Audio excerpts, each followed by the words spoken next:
And welcome. David Levin here, Raise Your Game today. This is Tuesday, so we're talking about the mental game of sports and competition. Fridays are for the rest of our lives. This week, I want to talk about a book, a mental game book from a different author. So you might remember earlier this year, 2025, there was a news story for a while about A.J. Brown, the receiver for the Philadelphia Eagles, American NFL football if you don't know, reading a book on the sidelines during a game. One of the cameras spotted him doing that. The announcers were struck and surprised and amused by it. It seemed like, what the heck is he doing? That's not something you see every day. So then the next question was, what book is it? It came out that it was a mental performance book called Inner Excellence by Jim Murphy. And then, as you'd imagine, the book took off, shot up to the top of the charts at Amazon for the next few weeks. As a fellow author, that was exciting. As a fellow mental performance coach, I was a little jealous, not going to lie, but it was a pretty big story for a while. So I got the book, started reading it. I wanted to know what AJ found helpful. He did mention a few specifics. I'll get to those in a minute.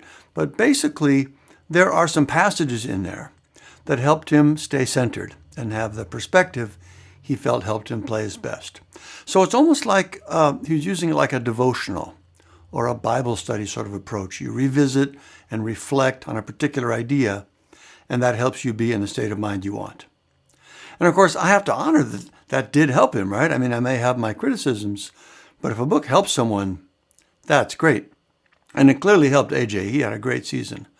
But a couple things jumped out at me that were problematic, even before I read it. The first is, and this is the first thought I had, was AJ is lucky he plays football. He has a lot of time when he's off the field and can sit down with the book and reflect on helpful ideas. Most athletes don't have that luxury.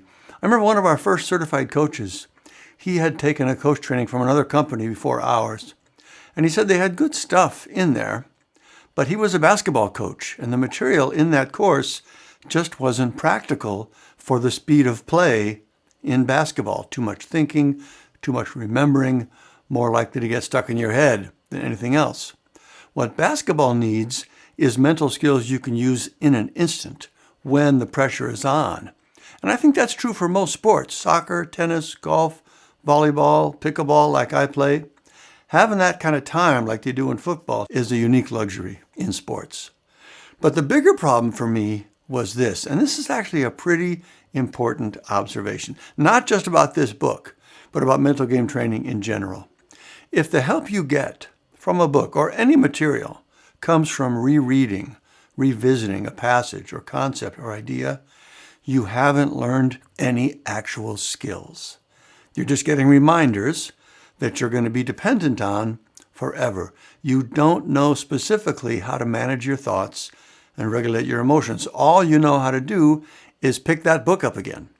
And by the way, the same thing is true for most mental game coaching, working directly with the coach. If they don't teach you actual mental game skills, you'll be dependent on them forever to remind you and help you get into the right mindset.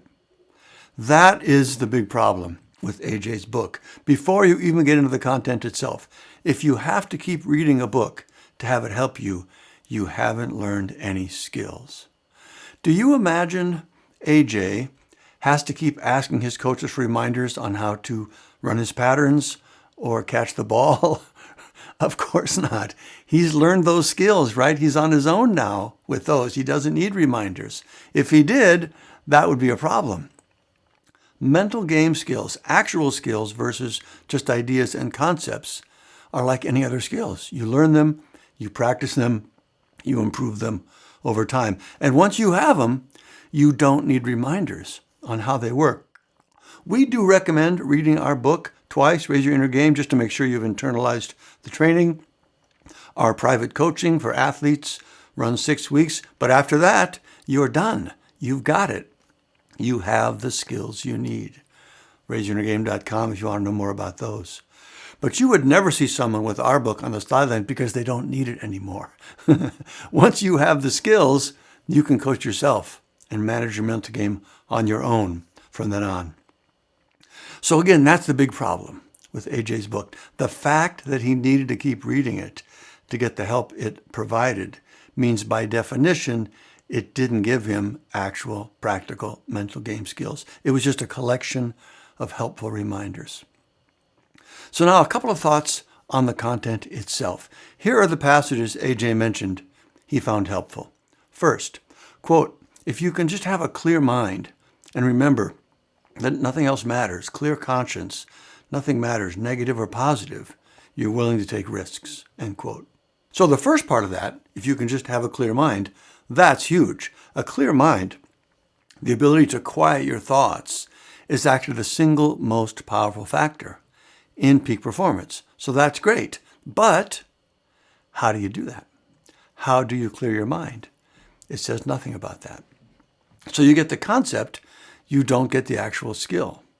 By the way, this is not unique to AJ's book. This is what you see in 99% of mental game training. I call it concept coaching versus skill coaching because concepts are all you get. Here are all the things you should be doing to have a strong mental game. Think this, don't think that, stay strong, forget your mistakes, and on, without ever telling you how to actually do any of it. That's concept coaching, and that's what you're getting in that very first thought about a clear mind. But then it goes on, quote, remember that nothing else matters, clear conscience, nothing matters, negative or positive, you're willing to take risks, end quote again. So is a clear conscience the same as a clear mind? Seems like that's a different issue, potentially. Nothing matters, negative or positive. Are you sure about that? But then the big point is that you need to be willing to take risks, and this helps you do that. I can definitely see the benefit of that if it's about, not playing too safe, playing to win rather than to not lose. But again, they're all concepts, ideas, the kinds of things you might talk to a therapist about. Nothing about actual mental skills and techniques for how to do it. So that is the problem, in my opinion, with the Inner Excellence book and most mental game training in general. It's concept coaching, not skill training. The book helped AJ, and that's great, but that approach will not help most people get where they want to go. And even he will be dependent on it forever, rather than learning the practical skills he can use himself in the moment to play at his best. All right, I hope that was helpful. Let me know if you have any questions. Otherwise, keep up the good work. I'll see you next time.